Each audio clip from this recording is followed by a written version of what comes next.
Story time. Trigger warning, references to pedophilia and sexual assault. So, about 16, 17 years ago, I had a sneaky link. I was on a girls' trip in California, and I was just drunk and having a magical night, and I had just come out of a 2-year relationship that was a long distance, long-term, whatever, and we had just broken up because he was not as faithful as I was. So I was 2 years sex-free, and I still thought the cure to my misery was sex. So I had a one-night stand. And after the one-night stand, we exchanged phone numbers, whatever, and I went about my life. Now, I didn't know this, but he had stealthed the condom. So I'm 40 now. I looked really young when I was 22, and I didn't know that that was a part of what he was doing. He liked young girls. He now is a sex offender for raping a 13-year-old girl and lewd and lascivious behavior in the presence of an 11-year-old girl and a 12-year-old trans girl, I think it was. Anyway, so I found out I was pregnant. I reached out to him and was like, dude. And he was like, I don't know if it's mine. And I was like, well, I guess we'll find out in a few months. And then I paid for when I had the child, I paid for the DNA test or whatever, the paternity. It was $250 I didn't fucking have, but I paid for it. It came through. He cried and he was, but no money came. He's still never paid child support or anything like that. So that's where we are. And when my son was around 9, I get a call from him out of the fucking blue. And I'm like, dude, I was homeless with your son. And I was like picking up trash in the parking lot. I was working graveyard shifts, going to school full time, trying to make ends meet. I was working at hotels so I could have access to food for us. Like, life's been really freaking hard. Like, what have you eaten today? You know? And he was like, I'm so sorry, I was in prison for 5 years. And I was like, well, it's been longer than 5 years. Why haven't you reached out? And he was like, well, I've been out for like 4 years. I was like, again, why didn't you? And he was like, I'm so ashamed. I was so ashamed. I didn't know how to reach out. And I was just like, so like, let me get this straight. You find out I'm pregnant. Your first response is marry me. Hurry up. Get your white ass over here. Because he was Hispanic and he fetishized white women. And he fetishized young-looking white women. And it was really, really, really gross. I didn't vibe with that, and he didn't like that I didn't vibe with that. And I was like, you have to, like, earn your place in my house type of shit. And I have my family out here. I'm not going all the way back to California to be with a fucking stranger just because you knocked me up against my will. You know, I had to have an STD kit. I basically almost had to have, like, a rape kit. Like, they tested me for everything under the sun. You know how ashamed I felt as a pregnant woman getting tested for all these STDs? Like, I was some freaking mega slut. And, like, the doctors didn't know I was getting tested for this. They treated me like a whore. And this was in the Bible Belt. Like, it was not an easy time. I do remember this, you know, I had access to, like, Obama, thank you, like, hella free women's services. Like, when it came to getting an abortion, getting anything like that, I could have gotten anything I wanted for free. And I remember when I first got the pregnancy test, like, I took like 15 pregnancy tests because I could not believe this happened to me. Like, I was so safe. I've always been safe. Not so safe when somebody takes it off and doesn't tell you. And I gave myself a 15-minute clock, and I set a timer, and I sat down and I made a list of all the reasons to abort this baby. It was before I knew the genders, before I knew anything. And I was like, I made a pretty extensive list. Like, I'd have to change my whole life. I can't afford a kid. I can barely afford to feed myself. How am I going to structure healthcare for him? I don't have healthcare for myself. How am I going to, you know, there's so many things that come along with having a baby. And I never considered myself to be mother material. That was never a goal of mine, was to have a child or to be a wife or anything like that. And now I'm going to have to do it alone. And I remember, like, I was at a creek one time and I saw ducks a mother duck with her babies, and behind, with the mallard, the father duck. And I just, like, burst into tears. Like, my entire first several months of pregnancy, I was just sobbing. Like, I was like, anytime I could close a door and nobody was on the other side of it, like, I would fall to the floor in grief, sobbing. And I could not control these tears. And, like, my family didn't know. I was living with my sister and her husband, and they're incredibly Christian, and I couldn't tell anybody because, like, it's this huge hate for women in that family. And I hid my pregnancy until I was 8 months pregnant. I did not show that I was pregnant until I was 8 fucking months pregnant. Do you know how much you have to work out to hide a belly like that? And it wasn't until they started noticing, like, I'm walking weird, and they were like, are you? Yeah. No help from them. You should marry him, that type of shit. It was a rough pregnancy. And then I had my son, and I had no support. And they were, charging me rent that I couldn't afford, and I had to pay for daycare, and I had to, there was I literally stopped buying tampons so I could afford diapers. I was stealing formula because I wasn't producing milk because I was so stressed out. I dried up so quick. And he was screaming all night because my family would, like, give him candy, and he was an infant, and they're not supposed to have candy, so he was colicked. And he was screaming all night long, and I felt so much love for him when I first was in the hospital with him that I, like, spent 4 days in isolation with him because, like, I almost died giving birth to him. Like, my kidneys and liver were, like, rejecting the baby. So I was, like, peeing blood, and, like, I almost fucking died. And again, peeing blood, the bile that my liver was producing caused me to have, like, acne breaking out everywhere on my body. I was taking, like, 5 boiling hot showers a day just to, like, ease the itching.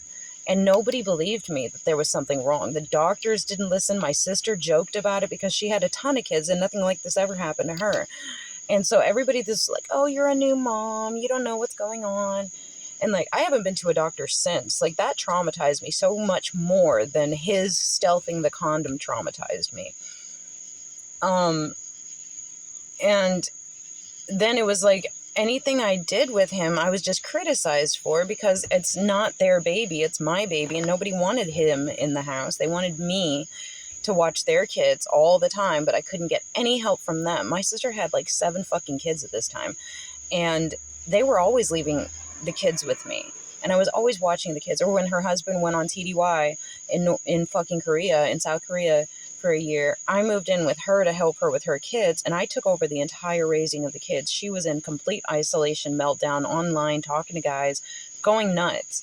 And, like, I was getting breakfast, I was taking the kids out, I was potty training them and putting them down at night. And when one of the kids would take a diaper off and smear the wall with his shit, I was the one to clean it up. And now I have a kid, and nobody's willing to watch him. Nobody's willing to help me. I remember, like, timing my commute in the morning from brushing my teeth all the way to getting in the car, all the way to the different points on the entrance to the freeway, on the entrance to the daycare, on the exit to the daycare. Like, I timed everything down to the 30-second mark to try to get to work on time. And I didn't bond with him. During that first year of his life, I was under so much immense stress. It was absolute postpartum for, like, 2 years of my fucking raising him. And I never had time to, like, sit there and, like, consider what his life was like. I did as best I fucking could. Sometimes I had to sneak him to work with me because I couldn't find daycare. Then I moved down to South Carolina, and my mom, who was supposed to help support me, she had her lights cut off the first week I moved there. We had a mattress on the floor. She didn't have a job, so I had to hurry up, and I was picking up trash in a parking lot just for, like, $100 a week, just to get anything.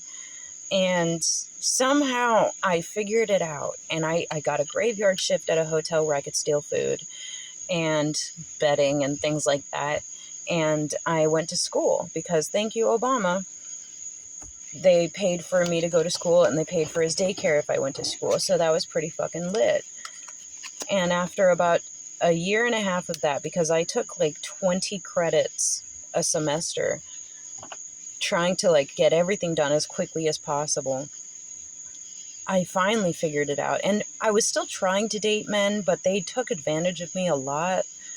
Like I had a live-in for a little while where, you know, and it turned out like I was a better stepmother than he was a stepfather. Like his daughter was being like potty trained and taught how to clean and take care of herself, and she had like yeast infections, and I took care of that. And I realized like he never changed her fucking diaper.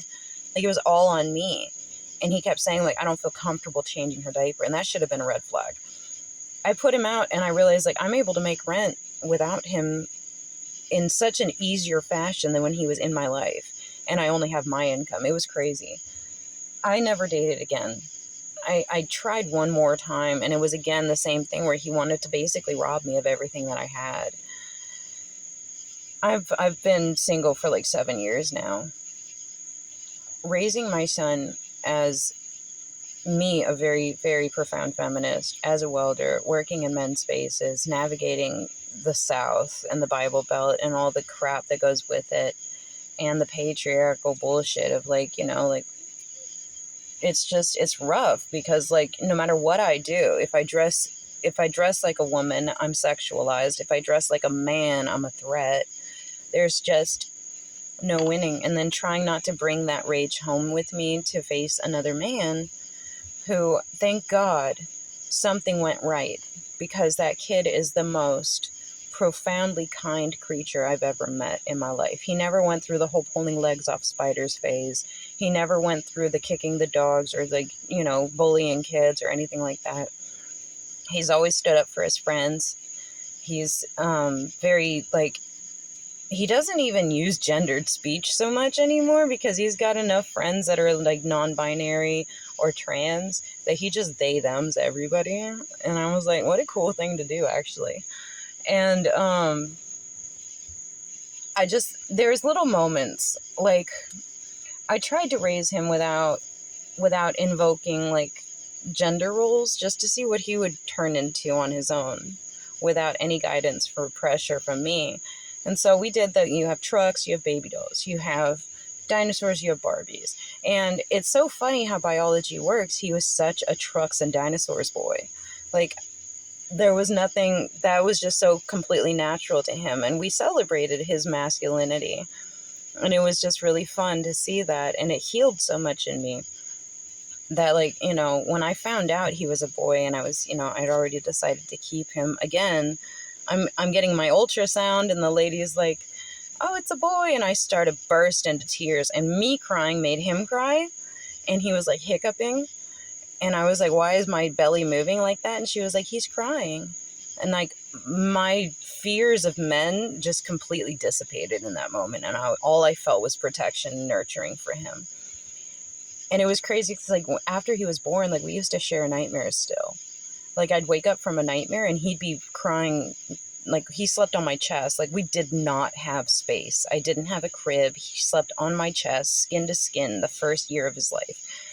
And I would wake up and he was like twitching in his sleep, crying in his sleep because I was having a nightmare. Like our bodies were still very connected. It was amazing. And I remember just like I could stare into his eyes and I felt our hearts synchronize. Like it was like, it really felt like taking a limb of my own and handing it off to someone else and trying to walk without a leg when I gave him over to the daycare people. Like, we never used a stroller. Like, I could not get enough of that kid, holding him, loving him. It just, so I guess I did bond with him. It just didn't feel like I got enough. And now he's 16, and let me tell you the kind of person he is. First of all, we do animal rehab entirely because of him. I never had an interest in doing it. I didn't want a house full of animals. But he goes out and finds an opossum. A baby opossum covered in ants, and we rehabbed it, and now I'm an opossum expert. I can tell you anything about opossums and how to care for them and keep them alive and get them healthy. And we do dogs, we do cats, we do vultures, we do everything. And we were at there. This is just one of the many stories, but we were at the creek the other day, And there was this freaking Amazonian goddess. She was Megan Thee Stallion, like freaking gorgeous woman, and she was wearing a thong bikini. And I look at women all the time. Like, I swear to God, I wish I was gay, because they're so wonderful to look at. And so, of course, like, I take her in, and I was like, I laugh. I was like, if I had that ass, and she started giggling. And it was like this whole, like, I could have done the old thing that I used to do, which is criticize other women who had better bodies than me.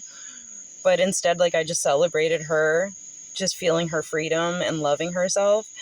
And then I look over at my 16-year-old, and he isn't even looking. And then we pass, and I asked him, I was like, did you see that? Like, what did you think about that? And he was like, what? And I was like, there was a lot of skin over there. And he was like, a body isn't sexual unless you make it sexual. She just feels good about herself. That's all I saw. And I was like, okay, that's an interesting, like, where'd you get that from? And he was like, I got that from you and Mimi. Which is funny that he said Mimi, because there was another time my mother called me and was like, I got to tell you about that boy of ours. And she was like, she had been out with him one time, and she had seen a girl in, like, a really skin tight little, like, leotard type of shit. And she was from that first wave feminism where anything feminine about it, you're a pick-me, like, very anti-women type feminism, which had its place back then, but it's not really relevant now in a lot of ways. And so, like, she sees a woman that's dressed like that, and she has the knee-jerk reaction to criticize her. And so she said something along the lines of, like, oh, wow, look at her, and, like, somebody wants attention. And my son, he was like, she just feels good about herself. She just liked what she looked like when she wore it, so she wore it, And then that's when he said his catchphrase now, which is, bodies are not sexual unless you make them sexual. I've seen this a lot. Like, women are like, why are these little girls' clothes, like, why are there 2-piece swimsuits in the girls section? And it's like, I get the protection, the knee-jerk protection of children. Yes, we should protect them. But, like, you also don't need to go too far with it where you're like, oh, let's dress the kids in a burqa because let's, like, protect them from the men's eyes. No, let's protect the men from their own eyes. They shouldn't be looking at little kids like that. Little kids should be able to walk around fucking naked and nothing should happen to them. In a perfect world. But preventative measures are appreciated. But whatever. And it was like, I love that. Like, bodies are not sexual unless you make them sexual. You can walk around and see people for people and not turn them into objects, I guess. And, I'm also sexuality is nothing to be ashamed of. If you're attracted to somebody, there's nothing to feel gross about. I'm still a Christian in my own way. I'm not a Christian in that I hate myself and I think I'm worthless, or I think I am obligated to appeal to men or any of those things. But I still very much believe in Jesus, and I believe that we don't really actually know what he meant in our churches anymore. Like, we don't practice what he actually preached. None of our churches look the way he intended for them to look. Anyway, I have family that, like, really push the virginity until marriage thing, but only if it's the girls. The boys are not, none of them are virgins before marriage, but the girls, it's an obligation. And so, like, I didn't want that for my son. I didn't want him to feel like virginity was the end goal, because then you're only focused on not having sex. So all you're thinking about is sex. So you're not really thinking about a formulative relationship with the foundation of trust and respect and da-da-da-da. So I raised him to be like, look, if you have sex, make sure it's a respectful, kind, and loving relationship, and not something where you're abusing or hurting each other or using each other. And the goal would be to pick one and that be the one, but it's not always going to work that way. And so if it isn't, just make sure it's meaningful. And he's 16 and he's still like, I have the mentality that I really don't want to have sex unless I'm married, or I don't want to have sex unless it's the person. And I'm kind of impressed by that, because I've never pushed that on him. I never, like, made that a big goal of ours to like, oh, purify yourself, don't masturbate, don't think about these things, don't blah, blah, blah, blah, blah. He came to that on his own. And meanwhile, I've got Christian family members that none of them are following through on what they were raised to believe, which is like anything sexual is a sin and you should hate yourself for even feeling these natural urges that you have. And none of them are able to follow through with it because they've like centralized this like misogynistic bullshit in their heads, and naturally a person's going to rebel as a teenager. So it's just, it sucks. It sucks. And he's not like that. And he's also like very kind and compassionate towards everybody. And he's very aware of the different dynamics socially of Black people's experiences, of gay people's experiences, of trans people's experiences. And he's been raised by me to be aware when you're a guest. When you're a guest in another person's barbecue, when you're a guest in another person's church or another person's space, if you're the only you there, you need to act accordingly. And he's just naturally like that. He's a guest in women's spaces, and he knows that. And he's a guest in gay spaces, and he knows that. And he's just a good guest. And I guess what the gay people would call him is a safe person. I didn't realize how much of myself needed healing, because hating men isn't really the answer. Being careful around them is the answer. And righteous rage is valuable and valid, but it can't be applied to all, because then it's like a boomerang, like it returns back to you, and then you just get proven right all the time when you're causing it, like manifest destiny type of shit. So I take it on a case-by-case basis, but I'm very cautious. And I treat them, I guess, the way that you would treat a police officer. You're just like, I'm just not going to test you. But I'm not going to, like, go out of my way to befriend you either. I'm just going to be cautious. And I don't know. He's just naturally just, like, pulled some joy out of me towards men. Like, there's the men that collect rocks at my job, and I think that's so endearing. And there's, I'm surrounded by the car guys. They're all machinists. They're all, like, mechanic guys. And then a couple of them are the dinosaur guys. And, like, it's... When I was pregnant and I was praying hard, and I never asked God why, but I was praying, nose in the carpet fibers, praying. And there was just this one night where I was like, God, I've never asked you why, but fucking why, dude? Why? Why this guy? Why is this the one that got me pregnant? I had a good man, I thought, that I loved so much more than I've ever been even thought possible. Why wasn't he the one that you chose to impregnate me? Because, that was a long-term relationship, but we weren't always careful. Like, why couldn't that have been that oopsie that happened? Why this one, and why a boy, most importantly? Because I was so sure God wouldn't give me a boy. There's no way he would do that to either of us. And then this wave of acceptance just, like, enveloped me. It wasn't like an answer from God. It wasn't like, oh, this is why. It was more of like, bitch, we got this. And I stopped crying that day.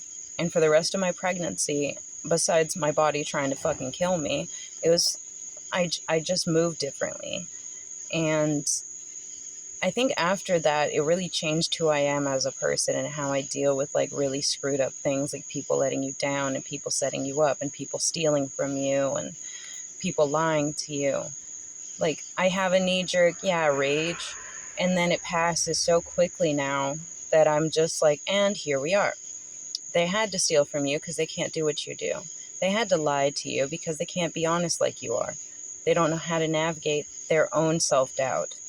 I don't have the self-doubt. I'm fucking here, like it or not. I'm still growing and developing, and I've still got a lot to work out.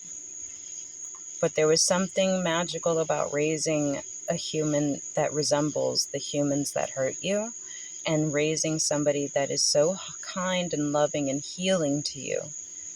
That's not his job. His job wasn't to heal me. That wasn't his place. That wasn't his obligation, but he did it anyway. And one of the most important things I found is when we have a conflict in my house, because I'm so far from perfect, dude. I'm like so jacked up in the head. When we have a conflict and I'm getting my little like freaking autistic bullshit flying off the rails, I'll stop and look at him and be like, I'm not angry. Are you angry? I'm not angry at you. And then he'll be like, I'm not angry at you. I just thought you were mad. And then we list 3 things we should have done differently right then and there. I should have asked you how you're feeling before I started telling you about what our day is going to look like. I should have asked if you're up for this, if you're ready for this, if you're ready for this conversation, or if you're even awake. I should have taken into account this, that, and the third. And like, for some reason, listing the things you should have done differently as opposed to saying, well, this is how you feel, or this is how you make me feel. Instead, just like taking that instant accountability of like, oh, this is what I could have done to avoid this conflict. Like, that's gotten us so far past, like, he's 16 and we've stopped fighting. Our conflicts used to be so heavy to the point where we both didn't know what the hell to do anymore. And he's a child. It's not his place to fix any of this. But I'm trying to teach him how to fix it on his own when he is the adult. And through that, I've healed a lot, because now I'm doing that with my coworkers, where I'm like, somebody didn't get the parts that they needed from me. And I'm like, oh, you know what I should have done is ask you which ones you needed first. And it really works. I don't know. Anyway, that's a sidebar. My point is there's hope. And if you're in a position where you're pregnant and you don't know what to do, I'm not telling you what to do. I'm just telling you what I did. Sit down and give yourself a certain amount of time to panic. Then give yourself a certain amount of time to think about the worst. And then give yourself time to think about the best. And then think about what that actually means. And then think about what you can handle. Because it turns out there's a lot you can live with. There's a lot you can handle that you don't think you can. And life has its way of working things out. And it also has a way of fucking you over and ruining everything. But there are ways. There are ways that will reveal themselves to you years after they've already fixed something. Years after the conflict has been handled, you'll look back and say, oh my gosh, I didn't think that I had it in me. Now we have a house that is stable. It's not the nicest house, but it's stable. Nobody can take it from us. I mean, there's hope. So if you've been hurt by men, and if you're a woman and you have been, and you're pregnant with a boy, I just wanted to say that he's not the one that did this to you. And if you raise a boy and you're not ready for it, you need to start getting ready for it. You need to think really hard about it. And then you need to realize that we naturally evolve to our circumstances. We naturally acclimate to our circumstances. The way that you see other men doesn't necessarily have to be the way you see your son. So if you hate men and you raise your son and you hate men, what is your son going to be when he grows up?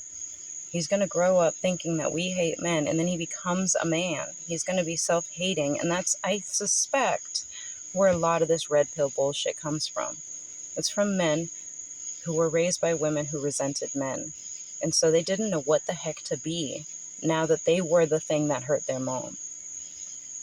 It's really hard for them to do it. And I've seen black women do this, where they date black men, they fetishize black men, and then they hate the black men who don't do what they want them to do, which no man can when you're just that full of bitterness and rage. That's why I don't date anymore.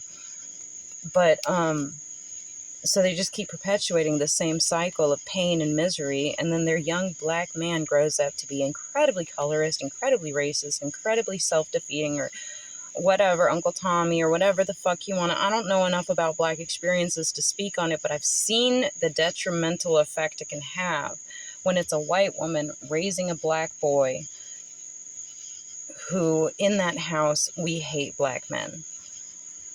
it sucks. And I don't hate Hispanic. I celebrate I love my Hispanic people. So luckily that didn't stick. Just because he was Hispanic, that didn't stick with me. The men thing stuck with me for a while. I had to get over that, and I had to watch how I spoke around my son because, I was like, let me hunker down, let me focus, let me figure out how to navigate this so I don't bring it home and inflict that upon my son, because he doesn't need to experience that. He's not the one that did this to me. So now I celebrate black men. Of course I do. I celebrate men. And I think I'm able to because I'm distanced from them. I only have women as friends. I only interact with women outside of work. I don't hang out with men. So because I only deal with men at work, it's easier for me to love and appreciate them because, they're not the ones giving me the blues. And it's an unfortunate thing I had to do, I think, because, being alone isn't the easiest, but I've gotten really good at it. And our home is quieter when I stopped pursuing men. So, I don't know. I think I just wanted to express hope. There's hope is the point of what I'm saying. So, I don't know. That's all I had to say.